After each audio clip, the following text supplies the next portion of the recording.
లేకుంటే కేసీఆర్ ఏడు ఉండయా? కేసీఆర్ లేడు. ఆయన పోరాడిండు, కష్టపడ్డాడు. తెస్తే ఇతర వేసి వికారం చేసేయాలి. మళ్ళా మళ్ళీ పోటీ చేస్తే గెలిచిండు. ఆయన ఎవడు మనకు అవసరం లేదు. మరి ఈయన గెలిపించుకుందాం.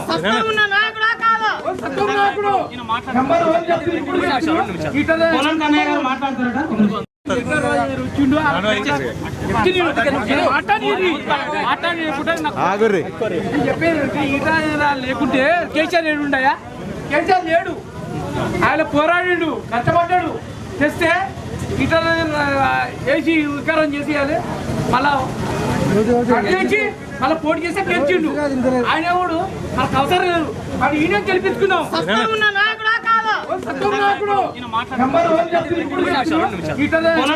మాట్లాడుతున్నాడు.